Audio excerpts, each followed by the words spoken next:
Ugh, the sick day struggle is real. But with Dimetapp, it doesn't have to be. Children's Dimetapp works quickly to soothe multiple bothersome cough, cold, and allergy symptoms in a single dose. Our fast-acting formulas are designed with kids in mind, so they get everything they need and nothing they don't. Available in liquid and on-the-go chewable tablets. Tap the banner now to shop at Amazon and say goodbye to the sick day struggle with Dimetapp. Use as directed. This episode is brought to you by LinkedIn. Healthcare professionals can lead their careers with LinkedIn.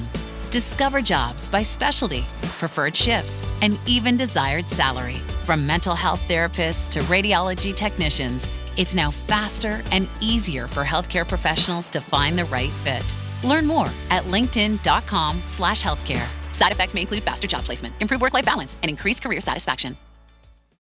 Has life ever thrown you a curveball? I've been thrown 1, 2, maybe 3.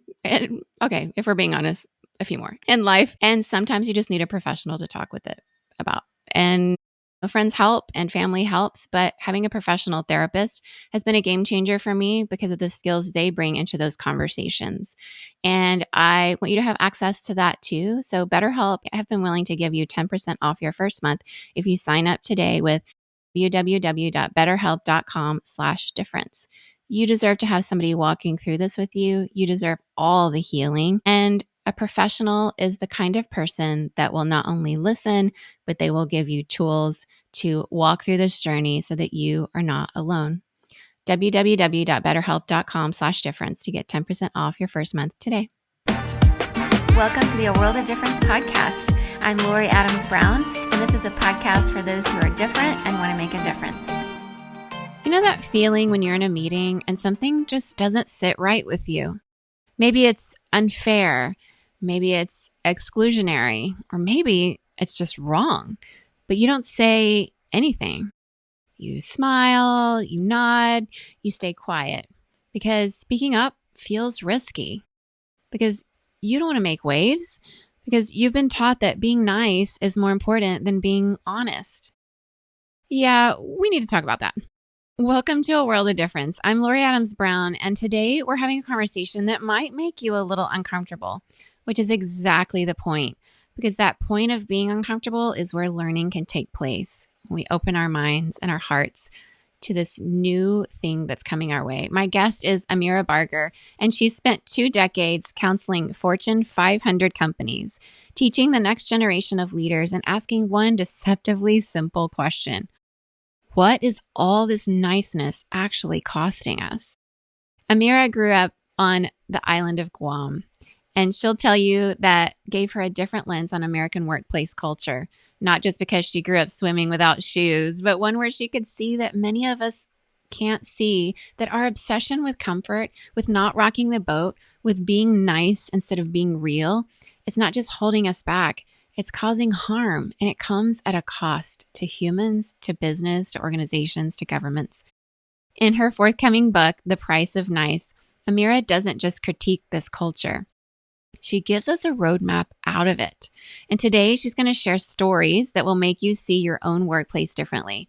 Stories about sacred cows no one dares to question, about lunch tables where power is traded like currency, and about vacation hair, that moment that taught her what it really costs to play along. This conversation is for anyone who's ever felt that tension between fitting in and standing up, between being liked and being honest, between comfort and change. So take a deep breath, get comfortable or uncomfortable. Either way, let's dive in.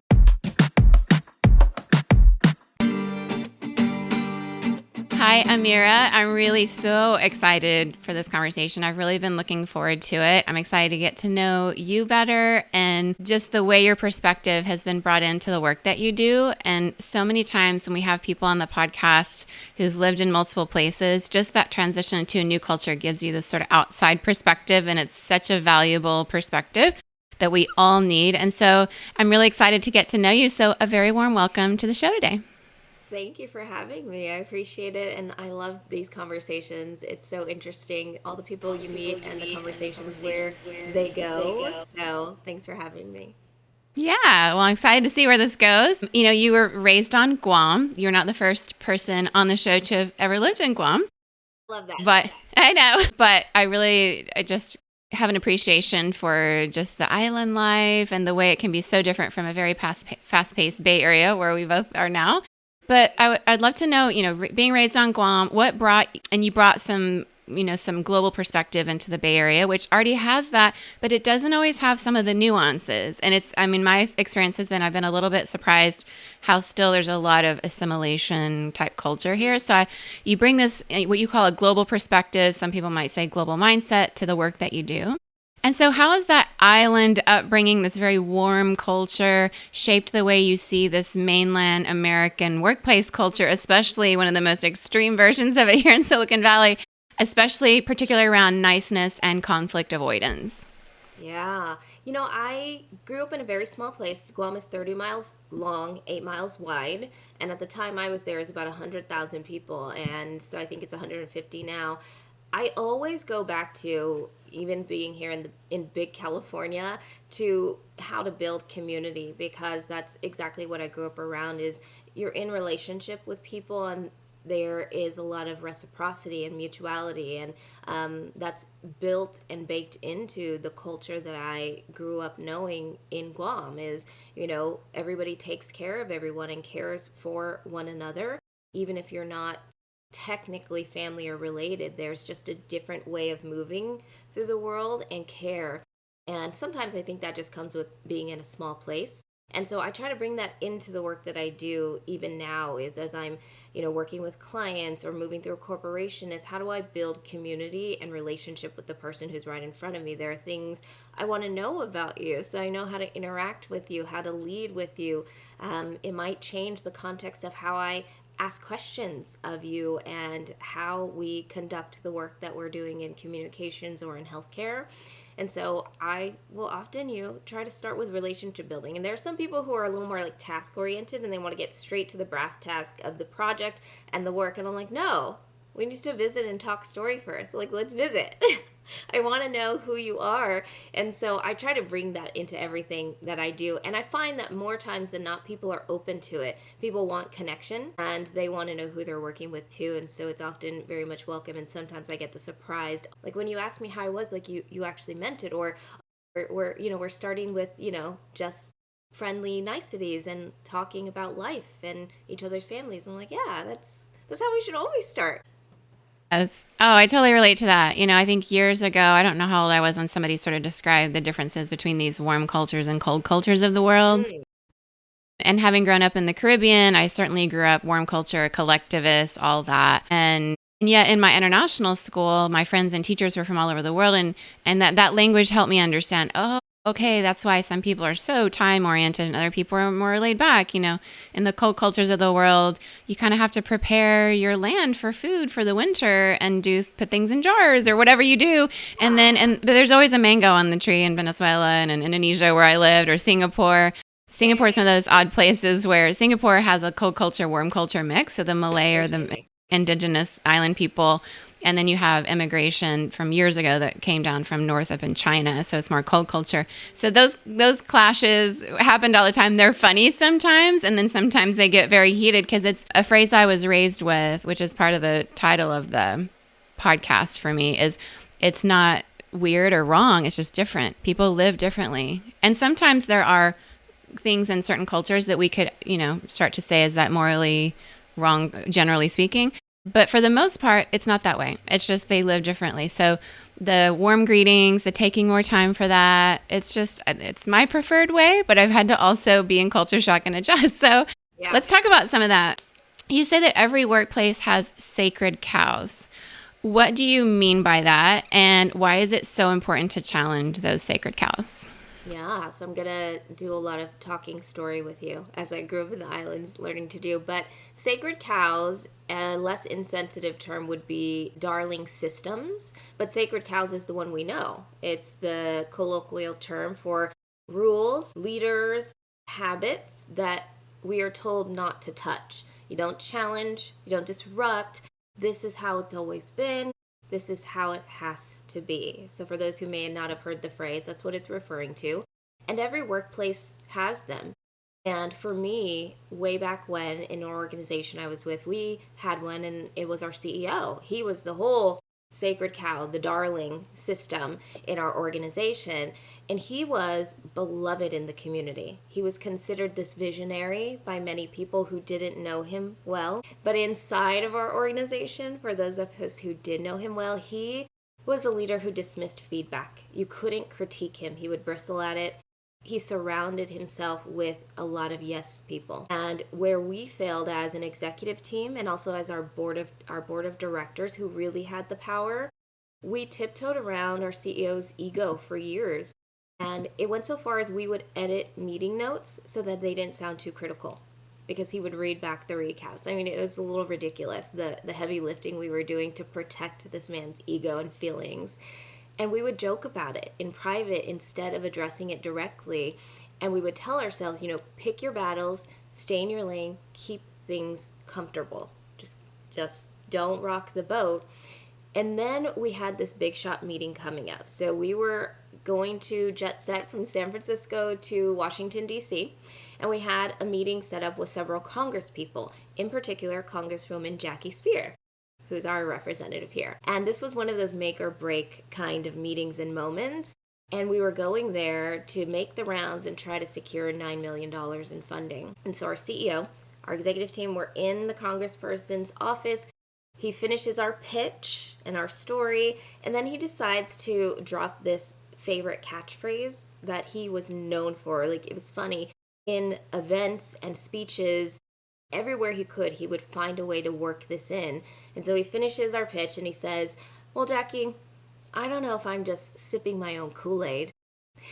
And I swear that the Congresswomen's staff people, their jaws were on the floor. My eyes were definitely bulging out of my head. And Marty, who was often someone who had the self-awareness of a brick, did not realize this tidal wave of discomfort that he had just unleashed. And the Congresswoman looks at him calmly and she just says, you really shouldn't say that to me. And by the way, it was Flavor Aid, not Kool-Aid.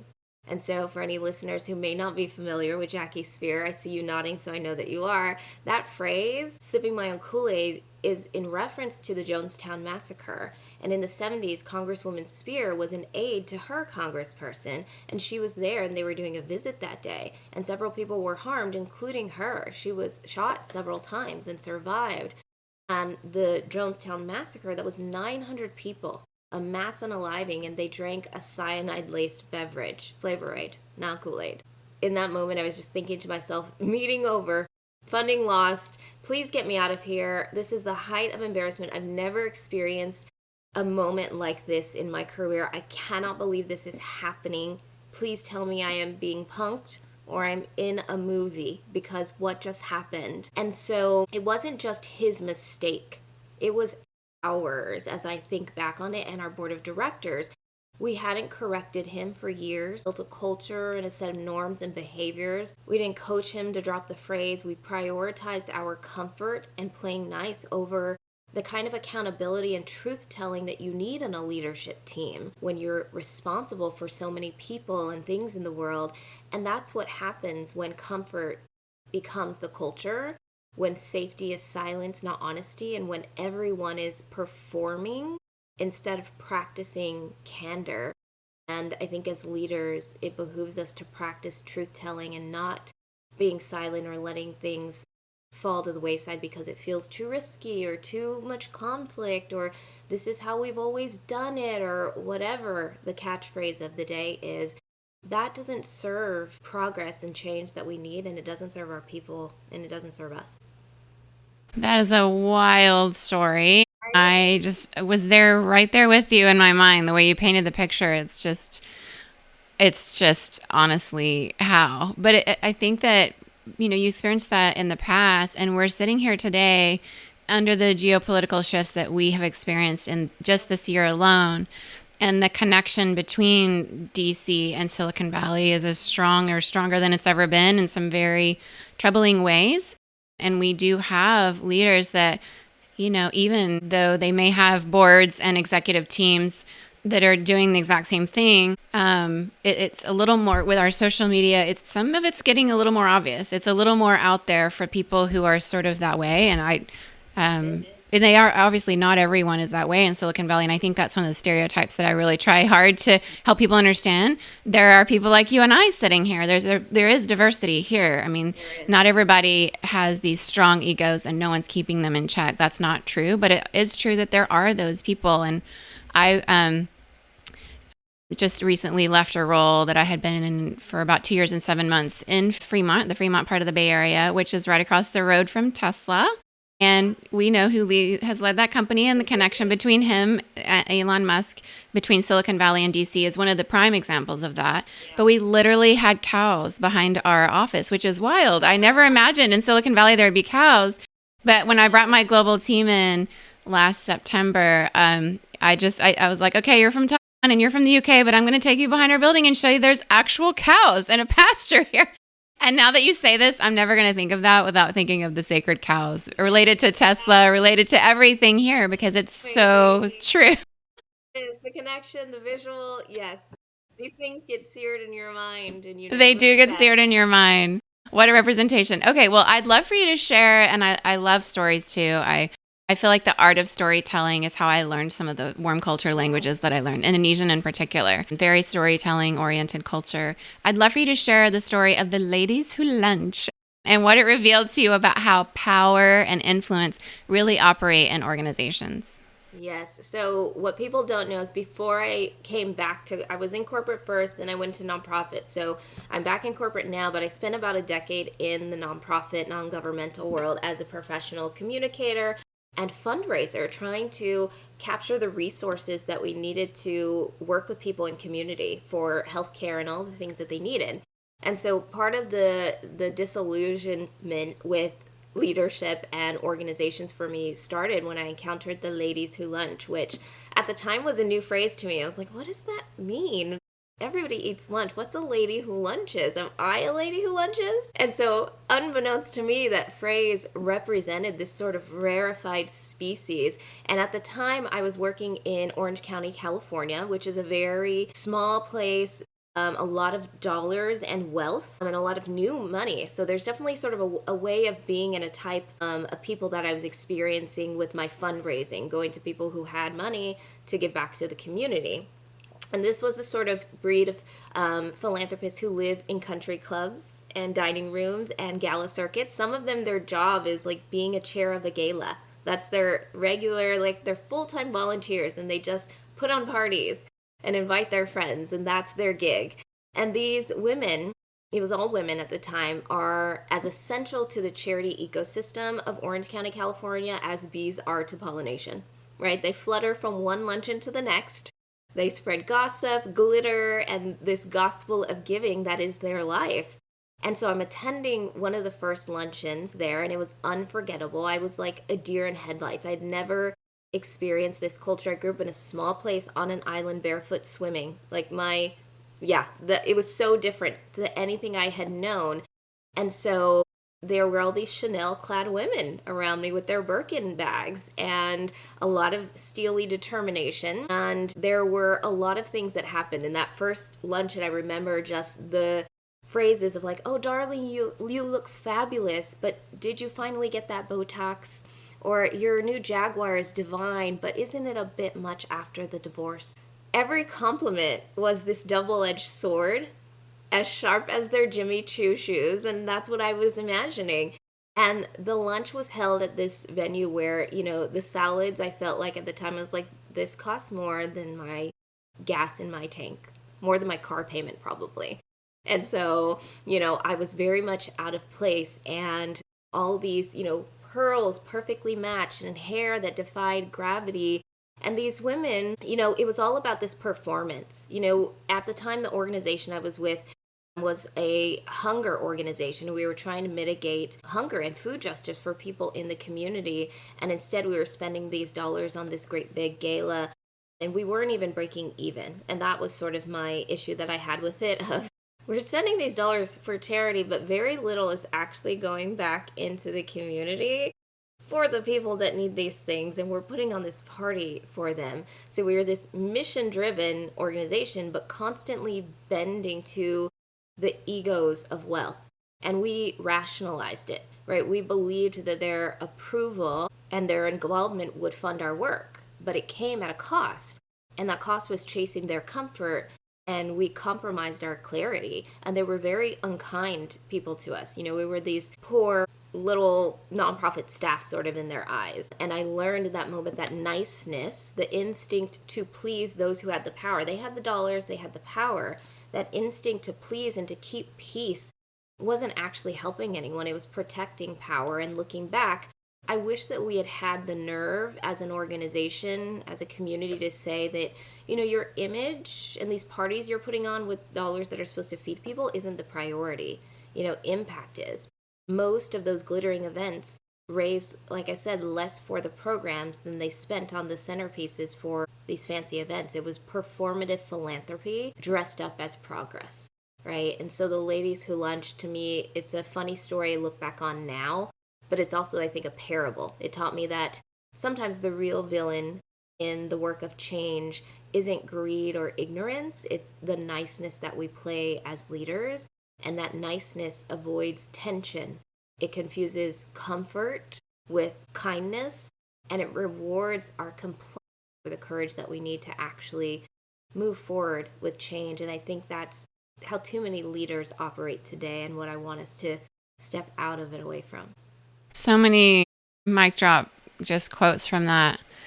And it resonates with some of the capitulation we're seeing, those same connections between Silicon Valley, not ladies, but maybe bros, Silicon Valley tech bros, and the POTUS, right? And so, and it is true. I mean, I think, you know, there's larger systemic issues going on. We could go in a conversation around fascism and how that happened in Europe and various countries, whether it was Spain, Italy, you know, Germany, and even South America. Yeah, too many examples. Or we could go the direction of just American cultural values and how that has unfortunately uniquely positioned us for this world of don't question the leader. That it's only something I've recently really understood from Dr. Erin Meyer's work. And she has a book called The Culture Map that's sort of like, I think, is the Bible and the work that we do and, you know, these global teams. But she had a 2017 HBR article where she compared the Japanese culture and the U.S. culture and the difference between hierarchy and leadership. So Japan's very hierarchical and the U.S. is more flat. You know, these Silicon Valley companies that are more flat. So it seems approachable. You don't have to email 15 people to talk to the CEO or the president or any on the executive suite. But when it comes to decision making, Japan is more consensus driven, and therefore coming to the U.S., they get confused because the U.S. tends to be the boss makes a decision, there's no consensus, and you fall in line or you're out. And so that's where I think some of this niceness comes in, because it's confusing. It's like, wait, you're not hierarchical. And so I think when we have a president, especially when you have an two-party system and in business and capitalism gets mixed in there, when a president makes a decision and people just say, no, get in line, fall in line, get behind him, you do have a country that is at risk for a narcissistic type leader to come in. And, you know, and it's not just Guyana. It's not just, you know, it's anywhere in the U.S. that could happen in a corporation or in government, and in some cases both. So this is why the niceness is such a key conversation, because niceness, capitulation, bringing gifts to somebody who's not only not a good businessman, but definitely not a good leader, definitely not a good president, that's where it is. So if leaders or listeners take away one thing from these stories, what shift do you hope they'll make in their organizations or their lives? People to question the stories that we've been told. So much of what I write about in the book and the work that I do of storytelling is that, you know, I learned as a communications practitioner years ago, and this is the science of how we communicate, is that what people will do at any given moment in time is determined by how they see and experience the world. And how you see and experience the world is determined by the stories you are told or not told. That's why I harp on the communication. It's how we connect. It's the words build worlds is not just a quick saying. It's accurate. And so I want people to think, what are the stories you've been told? The first time it happened for me is I was sitting there and I journal a lot and I was thinking about stories and Goldilocks and the three bears. And I was sitting there and I was like, wait a minute. Goldilocks is a thief and a trespasser. She is not an innocent little lost girl. Wait a minute. Like, there's one side of the story I've been told. There's another side. And then I started thinking about all the stories I loved as a child. And then I went back to the Giving Tree. That was another favorite of mine. And the Giving Tree is billed to us as a story about generosity. And really, it's a story about toxic relationships and manipulation. And so I tell people that because I'm like, the danger of a single story has to be something we're constantly thinking about. Think about the stories you've been told and socialized with and ask yourself, what's the other side of this story? How am I behaving because this is what's been handed to me? That's what I want people to do, is to ask more and bigger questions and to sit with the stories that you know and determine what are the other sides of this story and the other experiences that I maybe haven't thought about. I love that. It's really kind of the core of this podcast, is bringing in our perspectives, hearing people's journeys, what they've learned, what they're doing, how they're working, their calls to action. All of it just gives us new wrinkles in our brain, and it helps us open up our minds. That learning agility and that self-awareness that it does for us, it helps us go through whatever this future looks like in work and in life. There's a lot of changing with the AI revolution and how we move forward as humans. These are the conversations that are going to matter. And you talk about in the preface of your book, you talk about your vacation hair a moment as your first lesson and the cost of being nice. So tell us your story and what it taught you. Yes, so I'm an 80s baby, but the 90s raised me. I would love to go back. I miss the 90s deeply and desperately. But I mentioned we did not have cell phones yet, like just barely. We had pagers, but the only way, and we didn't have Instagram. There was no social media. And so the only way for somebody to know that you had just gone on a fabulous vacation when we were kids was vacation hair. And it's seared in my mind. It's like the little braids with the little beads at the end, that click-clack together. And so way back when, my sisters and I, we had these two best friends. They were twins. They were blonde-haired, hazel-eyed. We were always at their house. They were always at ours. We grew up as sisters, all my two sisters and them. So all five of us, we were quite the crew. And every summer, they would come back, the twins, with their vacation hair, with the beads clacking, but also very sunburnt scalps. And within days, those braids would be these messy, tangled nests of hair, and they'd be sitting at our house begging my mom to fix it and, asking, can you please braid it like theirs? And they wanted hair that looked just like my sisters and I. And so there my mom was, patiently every year, sort of parting their very fine blonde hair while they squirmed and winced. And to me, there was this one year where I was 9 years old, and I remember it as this sort of Broadway production that was put on. And they were sort of wincing, like, ouch, that's too tight. Why does it hurt so much? Does your hair hurt like this? Is my hair falling out? I think my hair is falling out. And little Amira, this one time, was just standing there in the doorway watching the dramatics unfold, and there was something in me that just snapped that day. And before I could stop myself, which happens often even today, I just blurted out, well, it's because your hair isn't made for those kinds of braids. And there was just silence. Like, my mom and my sisters and the twins, everybody froze. And I swear, to this day, I remember one of the twins whipping her head around to look at me, and her beads flew everywhere. And my mom just said, Amira, that's not nice. And I was sent off to the other room. And for me, there it was, right? The lesson that my mom did not intend that day that would follow me into adulthood is that even if you're saying something that's true, it is true. Their hair is not made for those kind of braids. Like, it's going to rip your hair out of your head. Your hair's too thin for that. It's going to hurt. That is a truth. That is true. But even if it's true, if what you say or do makes someone else uncomfortable, you are the problem, and you're going to get in trouble. And little Amira wasn't intending to be unkind or mean in some way. And what I learned from Charles Duhigg in his great book, this Super Communicators, it's up here, that's why I'm looking over here, the Super Communicators, he talked about something called the matching principle, which little Amira really could have used back then. And so what he talks about is that at any given moment in time, we're usually having one of three types of conversations with each other. So the first one is a practical conversation, usually about solving problems. The second is an emotional conversation. We're seeking empathy. And the third is a social conversation. We're building connection. That day, September Virgo Amira was in a practical conversation, because I'm almost always in a practical conversation. Like, what are the steps we're going to take? What's the solution? Where's the Excel sheet? Let's get down to business. And so I thought, you're in pain. Your hair hurts. Your hair's not made for those kind of braids. Just don't get those braids. That was obvious to me. That's what I was trying to communicate. The twins, they were having an emotional conversation. They wanted empathy, not logic. They wanted someone to say, I'm sorry that your head hurts, and to comfort them.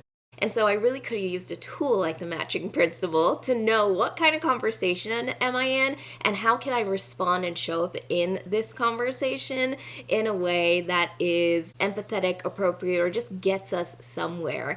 And so today what I know is true is that, their discomfort wasn't my fault, but knowing that truth isn't enough, right? What I needed to learn and what I teach now is that nice often demands that we keep everything comfortable and we stay silent, even if nerve, the antithesis of nice, is what's needed for things to change. And so that was the very first moment I could think back to of where I felt and realized that nice in many people's eyes was a problem, or that it would be a problem for me in this world. Oh, what a powerful story for little girls who are just innocent and making friends and vacation herring. And then what a powerful message that it kept. Obviously, that's a childhood story that stuck with you. It got tied to a belief. And then when you're in a corporate world, or you're with Ladies Who Lunch, or in a DC office with senators, and somebody's mentioning not, the wrong beverage that, caused a lot of damage to a lot of people, then all of a sudden, that's just very, very complicated. But I do believe, by and large, little girls get raised in various cultures of the world to not rock the boat. And that, it depends on where you grew up, and there's a lot of nuance there. Mm-hmm. But unless you've grown up in probably a matriarchal or matrilineal type culture, and even there, it can still be the same. I'm wondering, because we have so many opportunities. There's, in the U.S., especially when we think about some of the leadership culture that can get in the way of progress, both for business and society, when you have a leader who people just get in line and sort of coddle him, if it's a man, and even the women will be involved in that, just be nice and don't rock the boat, that it's, everybody's kind of doing it. And when they're making decisions that will both hurt the business, and you're seeing where it's going, you can see around the corner, how would you advise somebody right now? Say, for example, there's a big decision, and we're seeing a lot of big decisions being made right now. There's a lot being written about employees are not, I think it's like 40% of U.S. employees, 46% or something like that don't feel like they even have just a generally, there's like markers of a healthy workplace. And one of them is voice. Do you feel that you can express your voice? It was one of 5 things. And it was a surprising number where people didn't feel that their voice mattered at all, and therefore listed with the other 4 categories of what it meant to just feel safe and in a healthy workplace, that I think 40% of the U.S. employment or employees don't feel that. So if we just take that voice part of it, it's bad for employees, it's bad for business. So in light of all these cultural dynamics and where we're at as a nation right now with a lot of capitulation, what would you say to somebody listening when they really feel that they want to say something that's going to harm people and harm the business? I think that you have to decide at what level you practice nerve, and context matters. I tell people sometimes that I'm at a 1 on the dial, sometimes that I'm at a 10, and it's context specific. There are some spaces that are safer for me to speak up and not be silent, and there are some where silence is survival, and that's what I need to choose for a host of reasons, right? I've got to pay for this roof over me and my family's head, so sometimes I have to choose, survival over anything else. But I think there are micro actions that people can take, right? Depending on your organization, sometimes it's that you need the votes and the voices. So you might have to do some of the meeting before the meeting to let people know, hey, I'm going to bring this up. I could really use some backup on this, because I think many of us are feeling this and feeling the impacts of how we're moving right now as an organization, and we need to make a change. And so you don't go it alone. That's one thing that you can do, certainly. And control what you can control, I think, is important within your department, your function, your team, and just how you choose to show up. And I think a lot of this comes down to the psychological safety, which is a big piece of the conversation in workplaces and employee engagement right now. And one of the challenges that I see for leaders, and I think for leaders who are listening in terms of what you can do, is that many people think of psychological safety as a feeling, but it's not. It's a system. And a system is something that needs to be built and engineered. And so I think that until we have that understanding that it's not, a soft skill, that psychological safety needs to be built into our policies and our practices and how we move as an organization, that we won't get where we need to get until leaders and organizations realize that, because that means that we have to build culture in a different way, and we also need to impart to people different skills and tools to be a part of engineering psychological safety, where speaking up is safe, it is expected, and it is rewarded. That's the kind of culture I want to live in, where it's expected. Like, oh, of course Amira is going to have a question or push back on this. And you know what? That's a great thing. We love people who ask more questions and question everything. We're not there yet, and I've not yet found that place. If someone has, let me know. But that's what I think we need to build toward as well, and not to assume that leaders who are entrusted all of these teams and people to care for and to lead in organizations inherently understand how to build culture and psychological safety. That's just not true. Most leaders of people are there because they were great individual contributors, not because they've ever been imparted or equipped with the tools to lead. And that's okay, but it's something we need to learn, which means as an organization, we need to be prepared to give people. I was in a conference and they said that globally, on average, people managers receive 2 hours of training a year. And we're in California, and I was like, I'm required 3 hours of harassment training alone. So if that's what people's time is spent on, where's the training about how to lead people? Where's the training about inclusion, about psychological safety? Because 2 hours is nothing in the grand scheme of things. So we're not imparting to our leaders and to our people the skills and tools that they need to build better cultures in our organizations. And so I think we have to go back to the drawing board and start there with how we're engineering the psychological safety. I just could not agree more with that. It has been my lived experience. And all that being said, in the most recent role I was in this tech manufacturing company, I was brought in, and the role was created for me to change the leadership and bring in, I developed this whole key leadership program, which at the core of it was in partnership with the Center for Creative Leadership and developing some of our own curriculum and adapting some of the things they have, and then researching Google's Project Aristotle, which, identified psychological safety as the key to successful teams. I trained again and again on that. But it was more than training people on how to listen to understand each other and how to have these better conversations and how to sort of take the fraughtness out of feedback, even cross-culturally. I mean, this took practice, these took tools. It took hours and hours of training in multiple languages. But at the end of the day, what I began to really notice, the brick wall was, or maybe the sacred cow, I don't know, was the psychological safety needed to be embedded in the system. It didn't need to be, if something goes wrong, you can just report to HR. That didn't work. And many people were terrified of that and terrified of retaliation and all these very legitimate fears. And then you could be in a meeting and maybe one person really was great at allowing those questions, but another person would be so uncomfortable that they sort of, the dynamics of the workplace, what gets framed as, I think, office politics sometimes. It's much deeper. The system wasn't built for this. And therefore, I love the title of your book. It's not the problem with NICE or why NICE is bad, but it's the price. And so what's that price when people don't have this embedded in their systems?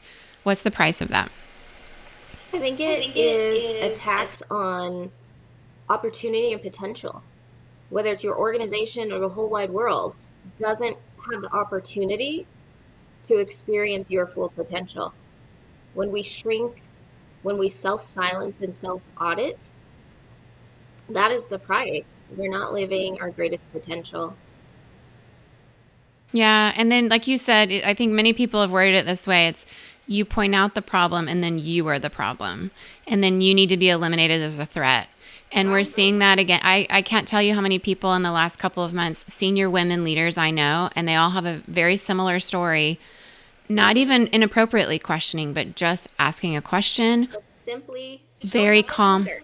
And then, and they get ousted in a sideline way, and something gets made up about them that's not even true. You know, in California, we're an at-will state, so you don't have to have a reason. But it's that you questioned, and therefore you are the problem. You must go for whatever reason. And it's retaliation and discrimination, but it's also a really sad thing for those of us who care about the organizations and the people and see the potential. And that's where it's so painful, because all it is if you had just listened to understand and done, checked yourself with some self-awareness, whoever was in the room when that question happened, to say, wow, maybe there's some value here, instead of just scapegoating that person. The whole business suffers, and the attrition will probably start. All of that is waste, right? It's expensive to replace people, especially those with tribal knowledge. And so, I see that price, and I see the price of people in the future not saying something that really could prevent an embarrassing, conversation in a DC government office. And that's why I hope, and that's why I wrote a whole book, is what I hope is that as more people become aware of the tools for how to practice nerve, the antithesis of nice, is that more people then become ready to receive nerve. And I think that's why we see what we see happening, of the retaliation, the ousting of women, and people who dare to question, is those people on the receiving end weren't ready to receive nerve. They don't have those tools, and they're committed to comfort more than anything else.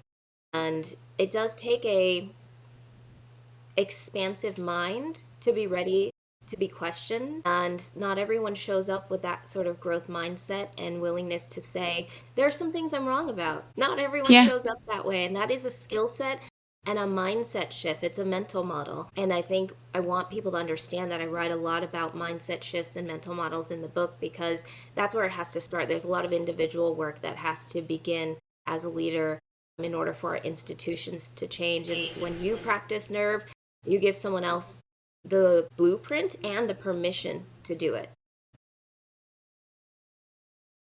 I just want to say, everybody in Silicon Valley especially, you want to invite Amira to come coach your leaders and train you and do a leadership offset or whatever. Like, you need her. So please find her information and read her book and bring her to your place, because, oh, wow, you could really change things around here. And I'm really excited that you've written this and you're speaking about it. How can people find you if they want to learn more? I am at Amira Barger on all the socials. I keep it simple. And then amirabarger.com, where everything about speaking and upcoming moments where we can virtually engage or in person. Since I've got a book tour, so I'll probably be coming to a city near you. And I do a great communications and propaganda analysis class on TikTok. That's other than LinkedIn, where I'm most active. So people can find me there at Amira Barger. Thank you for this light you're putting out into the world, for the way that you're challenging us in some of the best ways to work on our own self-awareness, so we can be the kind of leaders that are ready to receive the questions, the pushback, because we all need it, and to be the kind of people who, get courageous and have that nerve instead of playing nice. Kindness and niceness are not the same thing, and it is truly kind to tell the truth and give clarity. And really, it needs both sides. Both sides of that equation have some work to do. So thank you for doing this great work. You're a gift to business, to organizations, to nonprofits, to NGOs. Whoever is going to hear you is going to really be in for a treat. So thank you for being on the show. And I'm going to have you speak to our difference makers to ask you another question there about some of the teaching and the next generation of leaders that you're working with. So thank you, everyone. And thanks, Amira, for being here today. Are you on Substack? Because I am, and I'd love to connect with you there. I process things there over Saturdays and Sundays, days off, sometimes weeknights, as I'm researching and reading other articles, and it inspires me to write things where I'm going deeper into the behind the scenes of what some of the episodes on A World of Difference are all about. I'd love to connect with you there. So if you are on Substack, find me. You can go to loriadamsbrown.substack.com as a free, or I would prefer a paid subscriber, because then you get access to more of the in-depth things that are exclusively for my paid subscribers. I keep my prices as low as they can be on Substack, as low as they allow. but I do believe in being paid for my work, and I believe you should be paid for yours too. So join me there and let's make a difference together. Okay, difference makers, I know you, and I know when you hear something you really enjoyed and you learned from it, you want to share it. I am like that too, which is why I love to promote guests on this podcast for you to get to hear them yourself. Sometimes they write books, sometimes they write on Substack, sometimes they podcast, sometimes their voice is just every day in the workplace where they live and impact their communities in a variety of ways with all the hats that they wear. So if you enjoyed this episode, and I hope that you did, please share it with a friend, a parent, a neighbor, somebody you went to boarding school with back in the day, somebody at work, your boss, people on your team, because this is a message they needed to hear.